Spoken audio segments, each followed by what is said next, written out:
Ibrotech Market ni isoko rusange iriha agaciro abagura n'abagurisha kugura cyangwa kugurisha mu buryo respective rigerageza kwegereza isoko ny'Amerika ku badandaza b'abanyafrika cyangwa se amakoperative kugira ngo ibyakorewe ngaha muri Afrika bishobore kugira agaciro muri Afrika ndetse no ku isi yose muri rusange. Agahaze nuko ngaha muri Afrika tubona ibintu byose biva hanze, tutabona amaproduit ngaha muri Afrika adomina muri Afrika. Mugabo hariho amaproduit ngaha muri Afrika akogwa icyambere ni kubera atavugwa atanahabwa n'agaciro. Rero twariyumviriye yuko byo byiza yuko aho abantu amakoperative atandukanye tuba tubona bakora ibintu bikomeye, mugabo ibyo bintu byaparufe na gushika kure. Rero turabona yuko kudakunda ibyacu muri Afrika rero ngaha mu Burundi bishobora gutuma wese kutabigura ngaha atazobigura no hanze. Rero turabona yuko dutanguye gukundisha amaproduit ya Afrika akaganza muri Afrika bizogira isura nziza cyane gose gukora cyane ku munyafrika mu entrepreneur ashobora kugira ibyizere. Umunsi isi iratera imbere kandi ikoza dufise nuko abantu bari bazi yuko bafise umwanya.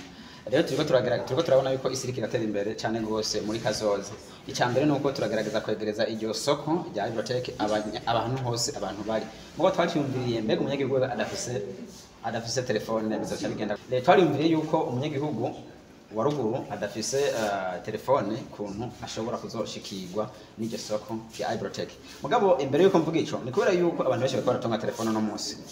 Mu mwaka uheze ibice 140 by'abantu bakoresha mobile phone bariyongere cyane gose. No munsi tugeze kuri 56% y'abarundi bakoresha telefone. Mugabo bamwe barashobora kuba badakoresha Android kubera yuko avec 12% nibo bonyene bakoresha internet.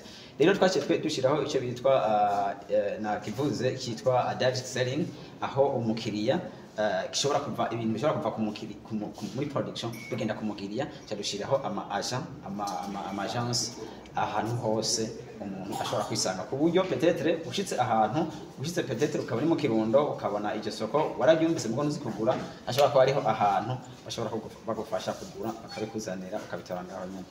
Ikintu cyambere ndabahamagara yuko abarundi tukwiye kubona yuko abandi badusitse haba mu buryo butandukanye. Mwe muramenyesha makuru murabona abandi bakora mu content ibindi bihugu byarabatungishije nikora yuko bo babifatiranya hakiri kare. Icya kabiri nacyo nuko abarundi barakwiye kumva yuko ikintu cyose kiri ku internet atari ubusoma babigerageze. Niba bigerageza aho ni ku muguzi, niba bigerageza akagura akabona biramushikira tucabwira umugenzi we undi acabwira ubundi mugenzi. Kumudandaza nawe ikintu muhamagarira ni kubera yuko wewe uri ahantu mu kabutike kiwawe udandariza ahantu ku munsi ntiwogenderwa n'abakiriya 1000 ko bigenda kose. Rero imutogenderwa n'abakiriya 1000 urumva neza yuko uriko urahomba. No bahamagarira nk'abadandaza kugira iki kuza nko muri Ibrotech bagakora boutique yaha. Muri Ibrotech mu mwese arashobora kugira boutique yiwiwe nkuko genda mu isoko rinini mwese akagira ikibanza cy'abadandariza. Rero ndahamagarira abarundi n'abandi bose kumva yuko isi iriko iratera imbere kandi gukoresha Ibrotech Market coba ikintu cyiza cyane gose bitwara muri yambona kazoza ya 2040 2060.